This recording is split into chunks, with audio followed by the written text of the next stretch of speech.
चलिए बच्चों, आज हम ऊष्मा और ताप का चैप्टर स्टार्ट करने जा रहे हैं, जिसका बेसिक कॉन्सेप्ट समझने के लिए कि ऊष्मा क्या है, ताप क्या है। ऊष्मा क्या है, ताप क्या है, इसको परिभाषित करने के लिए मैं आपको एक छोटी सी एक्टिविटी करके दिखा रही हूँ। इधर देखिए आप लोग, ये एक मैंने ले लिया है यहाँ गर्म पानी का ग्लास, एक यहाँ पर जिसे ए स्थान पे रखा है, सी स्थान पर जो ग्लास है, ग्लास या बीकर, मेरे पास बीकर की जगह ग्लास अवेलेबल था। सी स्थान पे मैंने जो ग्लास में पानी लिया वो फ्रिज का पानी है, एकदम ठंडा पानी है। अब ए स्थान पे जो गर्म पानी है और सी पर ठंडा है, और बी में अभी मैंने खाली ग्लास लिया है। ये उबला हुआ पानी है, एकदम गर्म है। अब मैं आपसे पूछूं कि आपको क्या ये दिखाई दे रहा है कि ये गर्म है और ठंडा है, तो आपका जवाब होगा नहीं। किसी की भी ऊष्मा या ताप का मान हम बिना महसूस किए नहीं बता सकते। जब मैं इसमें उंगली डाल के बताऊंगी ये गर्म है, इसमें मैंने अपनी दूसरी उंगली डाली तो ये पता चला एकदम चिल्ड है, ठंडा है, फ्रिज का है। इसका तापमान बहुत अधिक है, इसका तापमान बहुत कम है। अब ताप क्या है, ऊष्मा क्या है, इसके लिए इस एक्टिविटी को आगे बढ़ाते हुए मैं ए ग्लास का, ए बीकर का पानी बी में डालती हूँ और सी ग्लास का पानी भी बी में डालती हूँ। अब आप बताइए कि बी ग्लास का पानी का ताप कैसा होगा? क्या ये गर्म है या ठंडा है? तो इसे गर्म या ठंडा बताने के लिए यदि आप ए की तुलना में यदि बी को देखेंगे, इन दोनों में आप अपनी उंगली डाल के देखिए, तो एक बहुत गर्म है क्योंकि ये उबला हुआ पानी था, इसकी तुलना में बी ठंडा है जो कि साधारण रूम टेम्परेचर वाला पानी है।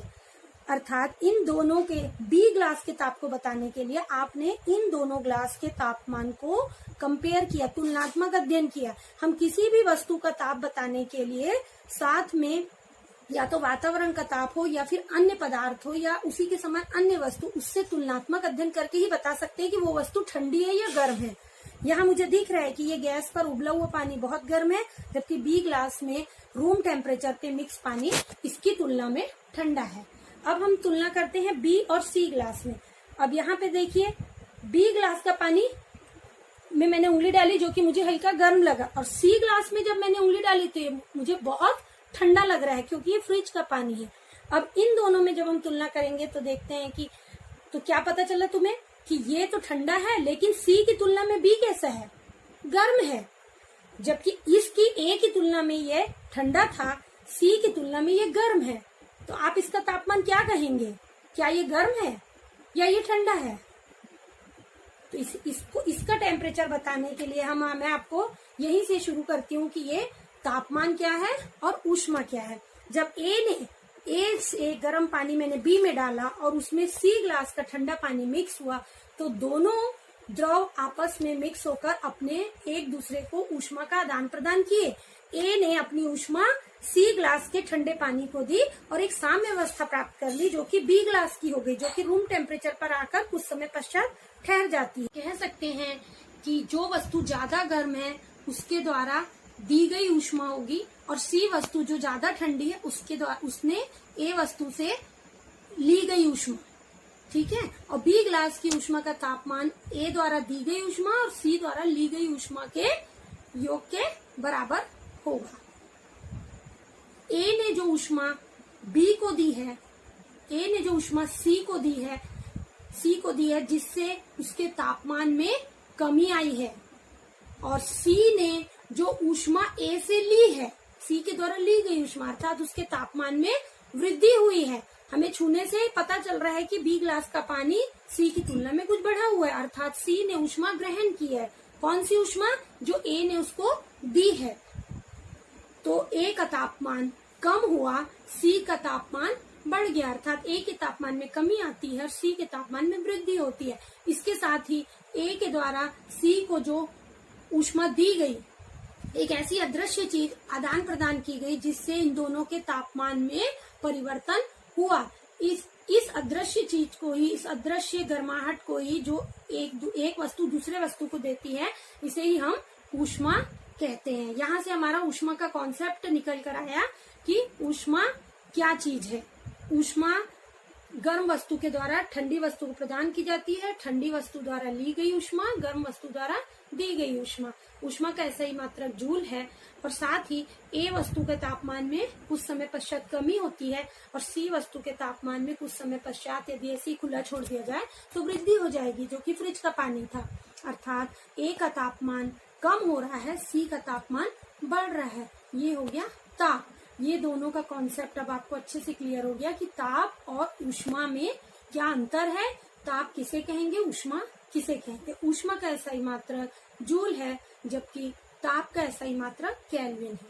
ऊष्मा और ताप चैप्टर में जो प्रश्न 8 मैंने आपको क्लास वर्क में दिया है, प्रश्न यह है कि 1 किलोग्राम जल का ताप 60 डिग्री है। यदि इसे 40 डिग्री वाले 1 किलोग्राम जल में मिश्रित कर दें तो मिश्रण का ताप क्या होगा।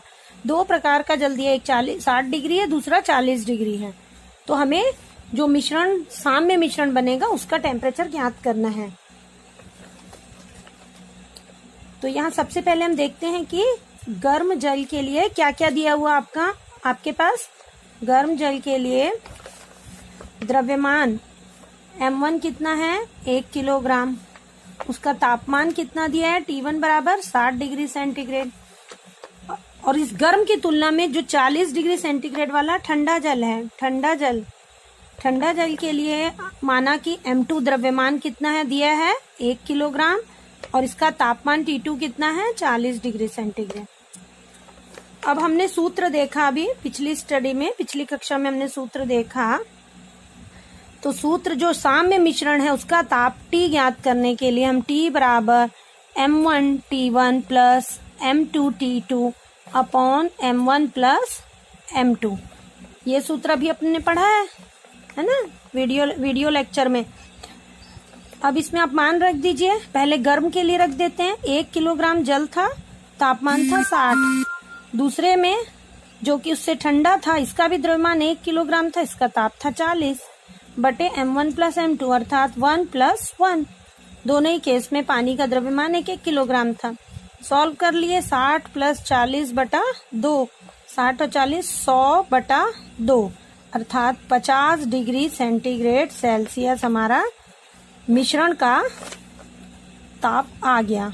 मिश्रण का ताप जो कि गर्म और ठंडे को मिलाने पर हमारा बना साम्य मिश्रण, जो कि साम्य मिश्रण का ताप, ये हमारा हो गया आंसर। समझ में आया सबको।